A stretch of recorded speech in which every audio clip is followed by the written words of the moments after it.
ഉണ്ട്. ദാ ആ മേലെ കളമിറ്റത്തായിരുന്നു കാളത്തൊഴുത്ത്. അടിയനെന്ന് ഈ ചെറിയമ്പ്രാൻ്റെ അത്രയുള്ളൂ. എന്നെ ചൂണ്ടിക്കാണിച്ചുകൊണ്ടാണ് അത് പറയുക. ഗോവിന്ദമാമയ്ക്ക് എത്ര പറഞ്ഞാലും മതിയാവില്ല. പല പ്രാവശ്യം ഞാൻ കേട്ടിട്ടുള്ളതാണ്.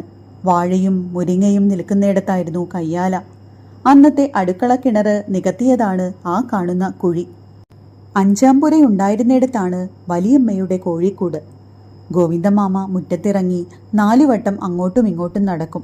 മതിൽ പിടിച്ചു നിന്ന് തോട്ടത്തിലൊട്ടാകെ ഒന്ന് നോക്കി ആരോടെന്നില്ലാതെ പറയും, വാഴ പിരിഞ്ഞു വയ്ക്കാറായിരിക്കണു.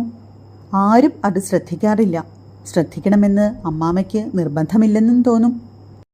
പത്തായപ്പരയുടെ കൂട്ടൊന്നു മാറണം. കറുപ്പൻ കേട്ടാൽ മൂളും, കറുപ്പാ, അടിയൻ ഇവിടെ ഉണ്ടേ. അനക്ക് നിശ്ചണ്ടോ? അന്ന് എഴുത്തച്ഛൻ താമസിക്കണത് ഈ മുറിയിലാ.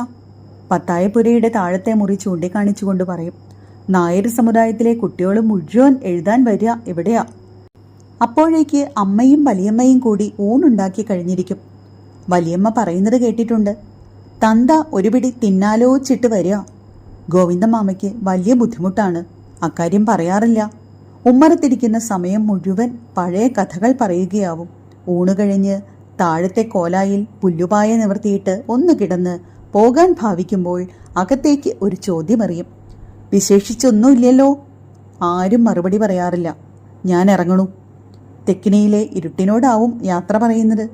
ചിലപ്പോൾ മുറ്റത്തിറങ്ങിയാൽ ശബ്ദം താഴ്ത്തി വിളിക്കും, ഉണ്ണിമായ ഇവിടെ വന്നാ. അമ്മ മുറ്റത്തേക്ക് ഇറങ്ങി ചെല്ലും. രഹസ്യമായി എന്തോ പറയും. കുടുംബകാര്യമെന്നാണ് തോന്നുക. അമ്മ 8 അണ കൊണ്ടുവന്ന് കൊടുക്കും. അത് അരയിൽ തിരുകി മുളപടി കുത്തി ശബ്ദമുണ്ടാക്കിക്കൊണ്ട് ഇറങ്ങിപ്പോവും. വല്യമ്മ അമ്മയെ ശാസിക്കാറുണ്ട്. ചോദിക്കുമ്പോൾ നീ എന്തിനാ കൊടുക്കണ്? പങ്ങോടുടെ കള്ളുഷാപ്പില് പൊലിക്കാനുള്ളതല്ലേ? നമ്മുടെ കാരണവരായി പോയില്ലേ. അമ്മയ്ക്ക് അതാണ് സമാധാനിക്കാനുള്ളത്. മച്ചുകിളയ്ക്കാൻ നിശ്ചയിച്ച ദിവസം നേരത്തെയാണ് ഗോവിന്ദമാമ വന്നത്. ഒതുക്കുകല്ലിൽ ചവിട്ടി ശബ്ദമുണ്ടാക്കിക്കൊണ്ട് കയറിയപ്പോൾ അമ്മ പതിവ് പോലെ വിളിച്ചു പറഞ്ഞു, മാളുക്കുട്ടിയെ, ഒരു കിണ്ടി വെള്ളം കൊണ്ടെന്നാ. മച്ചു കിളയ്ക്കേണ്ട വിധം ആലോചിച്ചു നടക്കുന്ന കുട്ടിയടത്തി ശപിച്ചുകൊണ്ട് വെള്ളം കൊണ്ടുവന്നു വെച്ചു.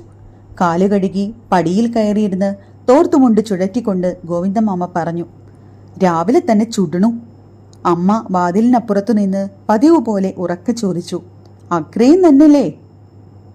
അതേ അതെ. എന്ത് ചൂടാ? കുട്ടികൾക്ക് വിശേഷിച്ചൊന്നുമില്ലല്ലോ. ഒന്നുമില്ല. അമ്മ തൻ്റെ ചുമതല തീർത്ത് അടുക്കളയിലേക്ക് പോയി. വല്യമ്മ ശപിക്കുകയായിരുന്നു. ഒന്ന് അമ്പലത്തിൽ പോവാൻ നിരീച്ചിരിക്കുമ്പോഴാ